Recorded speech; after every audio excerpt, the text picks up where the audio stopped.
نہیں کیا ہے، یہ واقعے سے ہمیں معلوم ہوتا ہے۔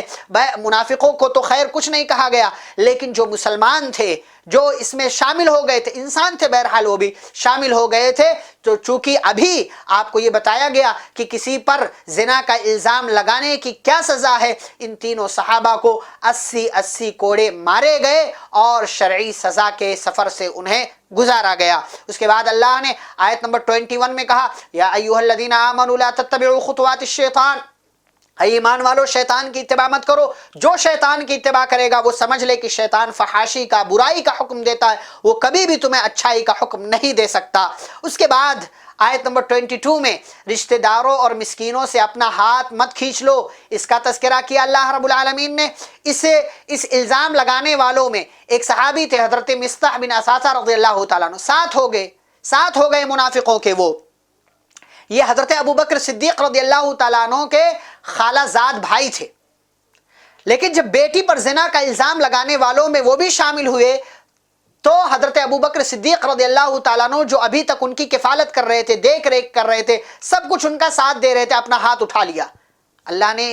آیت نازل کی، حضرت ابوبکر صدیق رضی اللہ تعالیٰ عنہ کا یہ کام پسند نہیں آیا اور کہا وَلَا يَأْتَلِ أُولُو الْفَضْلِ مِنْكُمْ وَالسَّعَةِ أَنْ يُؤْتُوا أُولِي الْقُرْبَى وَالْمَسَاكِينَ وَالْمُهَاجِرِينَ فِي سَبِيلِ اللَّهِ وَلْيَعْفُوا وَلْيَصْفَحُوا۔ ایسا نہیں کرنا چاہیے کسی بھی مالدار کو، صاحب ثروت کو، کہ کسی مسکین کی غلطی کی وجہ سے اب تک جو تم مدد کر رہے تھے اس کی غلطی کی وجہ سے اس کے اوپر سے اپنا ہاتھ اٹھا لو۔ وَلْيَعْفُوا وَلْيَصْفَحُوا، معاف کر دو، درگزر کر دو۔ أَلَا تُحِبُّونَ أَن يَغْفِرَ اللَّهُ لَكُمْ، اللہ نے بڑی محبت سے کہا کیا تم یہ نہیں چاہتے ہو کہ اللہ بھی تمہیں معاف کر دے؟ جب یہ بات سیدنا صدیق اکبر رضی اللہ تعالیٰ عنہ تک پہنچی تو کہا بلا بلا، میں تو یہ چاہتا ہی ہوں کہ اللہ میرے گناہوں کو، میری غلطیوں کو معاف کر دے۔ اس کے بعد پھر سے انہوں نے حضرت مصطح بن اثاثہ رضی اللہ تعالیٰ عنہ کی کفالت کرنا شروع کر دیا، اور جیسے پہلے کرتے تھے ویسے ہی بعد میں بھی وہ ہو گئے۔ اس کے بعد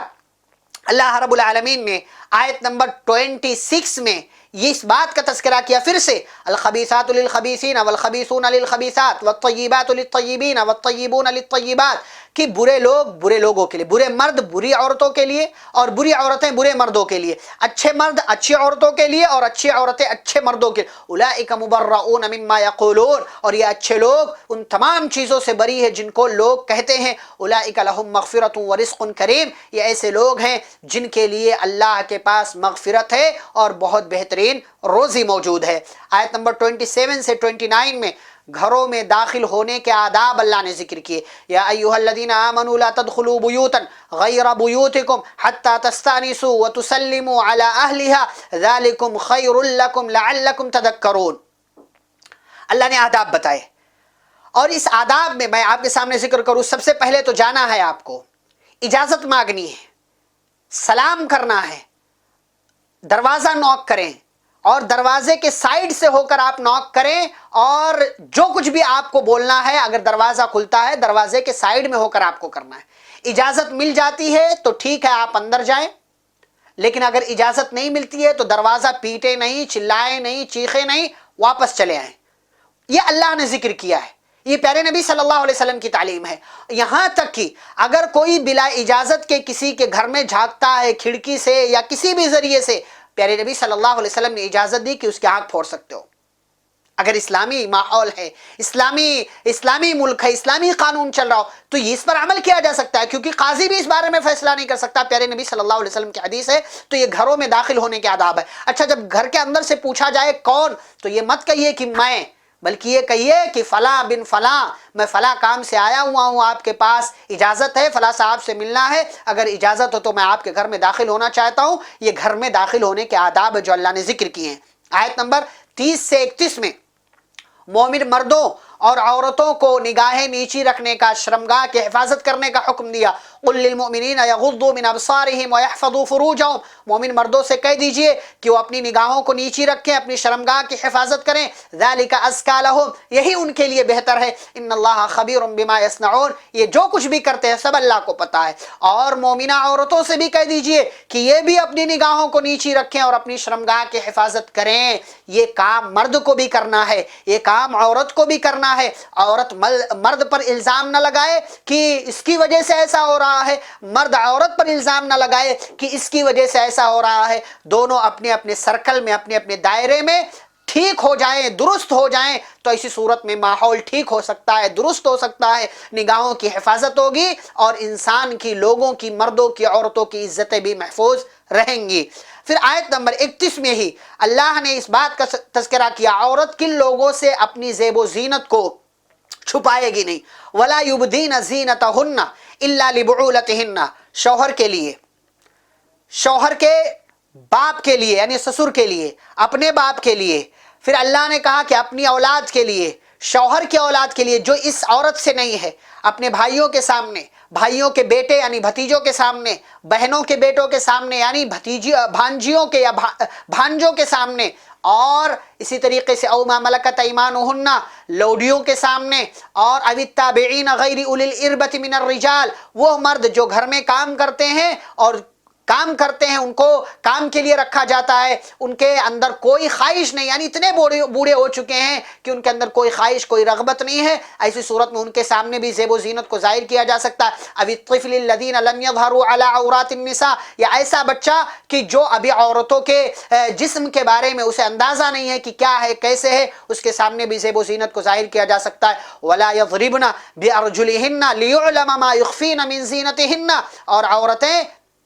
اپنے پیروں کو زمین پر مارتے ہوئے مت چلیں تاکہ لوگوں کو پتہ چل جائے کہ کیا مطلب اندر کیا ہے، کیا خوبصورتی ہے، کیسا نہیں ہے۔ لیکن آج مسئلہ دیکھ لیں کہ عورت اپنا سب کچھ دکھانے کے لیے بے قرار ہے۔ میں یہ نہیں کہتا کہ سارے لوگ ایسے ہیں، لیکن بہت سی اچھی عورتیں بھی ہیں، ماشاءاللہ الحمدللہ بہت ساری نیک عورتیں ہیں، لیکن آپ دیکھیں مارکیٹ کی طرف نکل جائیں، بازار میں نکل جائیں، راستے میں آپ ہوں تو دیکھیں کیسا ماحول چل رہا ہے، برقع بھی پہن رکھا ہے، وہ برقع بھی صحیح نہیں ہے، اور برقع اٹھا کر چل رہی ہیں، اندر کیا پہن رکھا ہے سب ظاہر ہو رہا ہے۔ اللہ کی پناہ کدھر جا رہے ہیں؟ اللہ نے کہا وَتُوبُوا إِلَى اللَّهِ جَمِيعًا أَيُّهَا الْمُؤْمِنُونَ لَعَلَّكُمْ تُفْلِحُونَ، اللہ سے توبہ کرو اے مسلمانوں تاکہ تم کامیاب ہو جاؤ۔ مزید تفصیل اگر جاننا ہے عورت کو کہ عورت کن لوگوں سے پردہ نہیں کرے گی تو وہ سورۃ النور کی آیت نمبر 31 کا مطالعہ کرے۔ اس کے بعد کی آیت میں، آیت نمبر 32 میں اللہ نے ذکر کیا ہے کہ نکاح کرانے کا حکم دیا،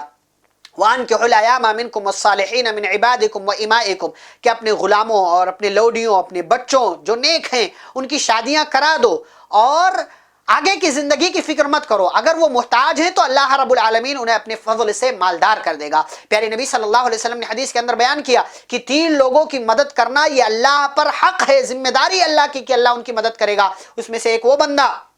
والناکح الذی یرید العفاف، وہ نکاح کرنے والا جو نکاح کے ذریعے پاک دامنی اختیار کرنا چاہتا ہے، اگر وہ نکاح کر لیتا ہے تو اللہ اس کی مدد کرتا ہے، اس کی بھی، اس کی بیوی کی بھی، اور ان کی زندگی کی بھی حفاظت کرتا ہے، اور اللہ ان کے لیے روزی روٹی کا انتظام کرتا ہے۔ پھر اس کے بعد آیت نمبر 34 میں اللہ نے ذکر کیا اللہ آسمان و زمین کا نور ہے، اور اس کے نور کی مثال اللہ نور السماوات والارض، اور نور سے مراد اللہ رب العالمین کی قدرت ہے، اس کی کاریگری ہے۔ بعض نے ایمان کہا ہے کہ اللہ رب العالمین اپنی اس روشنی کو جس کو چاہتا ہے دیتا ہے، آسمان و زمین میں اس کا نور بکھرا ہوا ہے، اس کی روشنی بکھری ہوئی ہے، اور کچھ ایسے لوگ ہیں جو اس کی روشنی کو دیکھ لیتے ہیں، اس سے استفادہ کرتے ہیں، اور کچھ ایسے لوگ ہیں جو اس سے استفادہ نہیں کر پاتے۔ پھر اللہ نے اس کی مثال دی، مثل نورہ کمشکات فیہا مصباح، اس کی مثال ایسے ہے کہ جیسے دیوار میں ایک طاق ہو، اس طاق میں چراغ ہو، اور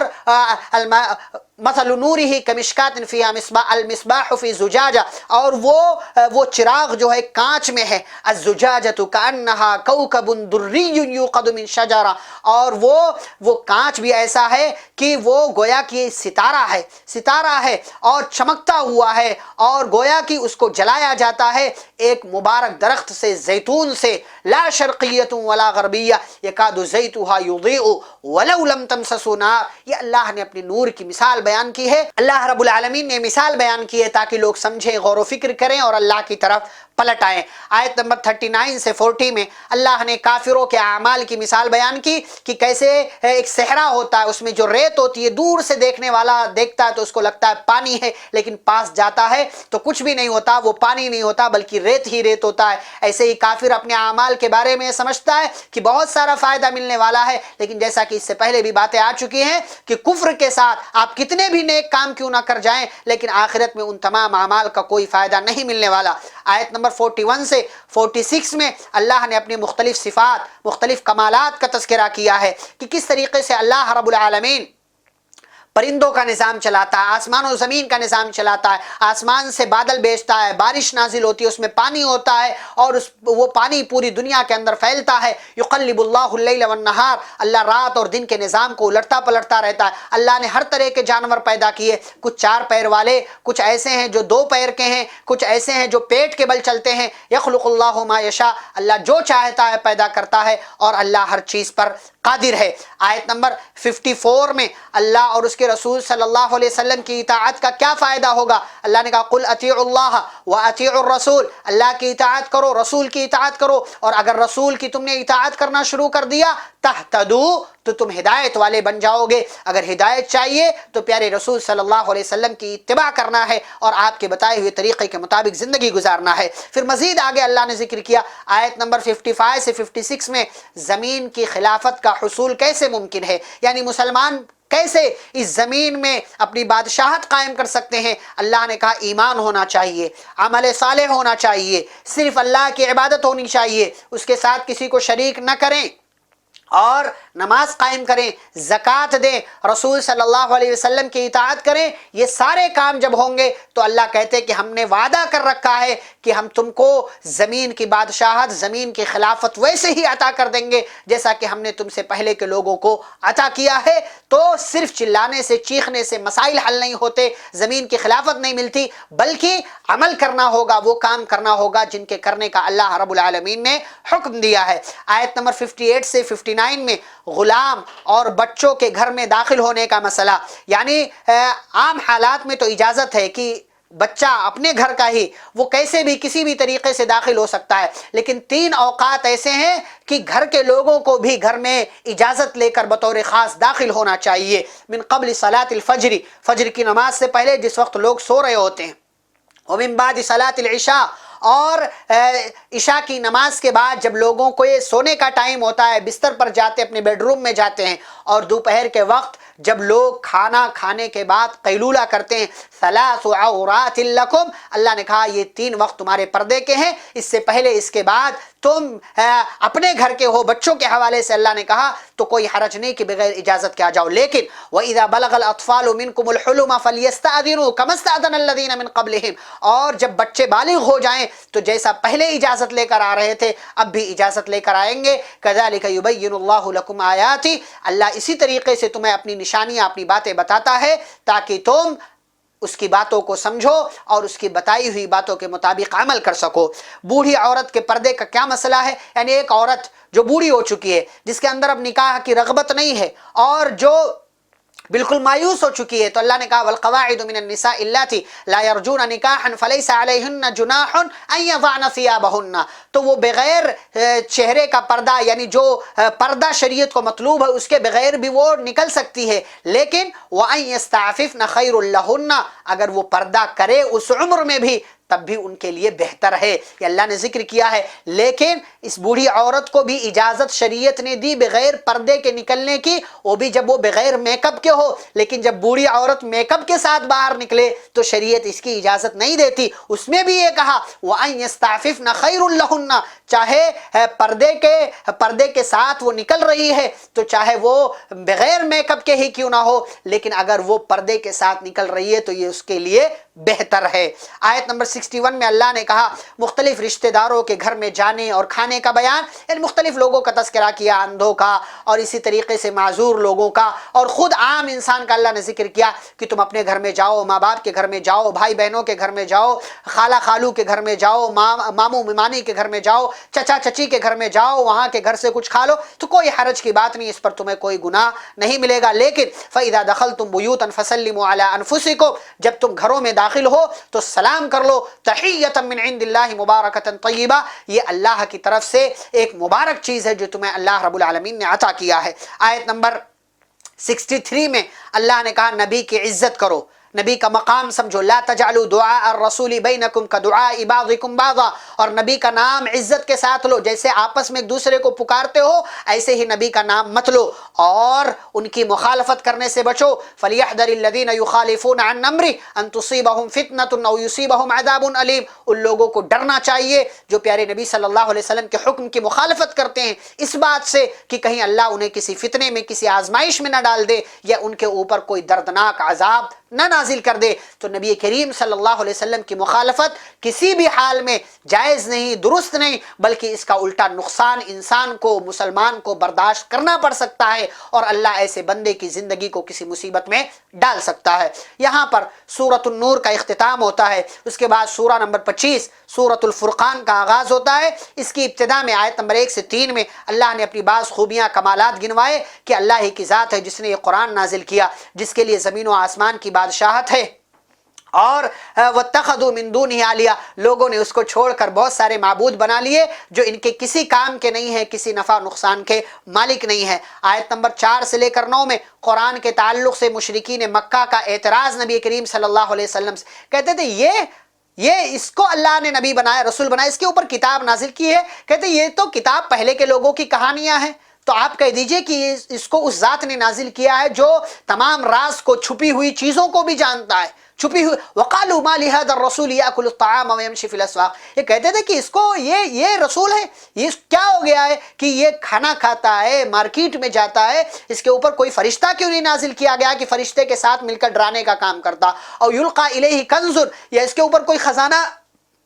یا اس کے اوپر کوئی خزانہ کیوں نہیں نازل کیا گیا، او تکون لہ جنۃ یاکل منہا، یا اس کے پاس اپنا کوئی باغ ہوتا جس سے کھاتا۔ وقال الظالمون ان تتبعون الا رجلا مسحورا، اور یہ لوگوں میں اعلان کرتے تھے کہ تم لوگ تو ایک پاگل انسان کی، ایک جادو میں مبتلا انسان کی تم لوگ اتباع کرتے ہو، تم لوگ سچائی پر نہیں ہو۔ انظر کیف ضربوا لك الامثال فضلوا فلا يستطيعون سبیلا، آپ دیکھیے کہ کیسے ان لوگوں نے مثال بیان کی ہے تو گمراہ ہو گئے اور اب وہ راہ راست پر نہیں آ سکتے۔ اس پارے کے حوالے سے آخری بات آیت نمبر 11 سے لے کر 20 میں قیامت کا انکار کرنے والوں کا انجام اللہ نے ذکر کیا، بل کذبوا بالساعة واعتدنا لمن کذب بالساعة سعیرا، ان لوگوں نے قیامت کو جھٹلایا تو اللہ کہتے ہیں قیامت کے جھٹلانے والوں کے لیے ہم نے جہنم تیار کر رکھا ہے، جب جہنم کو دیکھیں گے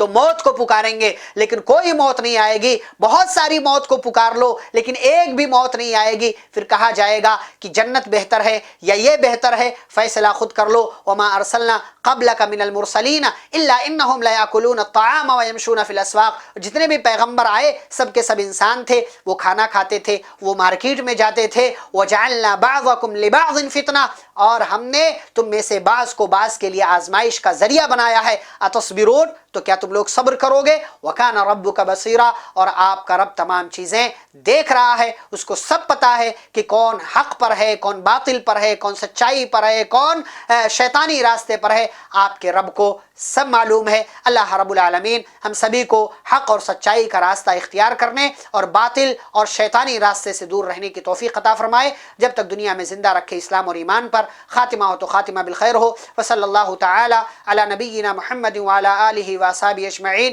برحمتک یا ارحم الراحمین۔ ربنا تقبل منا انک انت السمیع العلیم، سبحانک اللہم وبحمدک، اشہد ان لا الہ الا انت، استغفرک واتوب الیک۔ والسلام علیکم ورحمۃ اللہ وبرکاتہ۔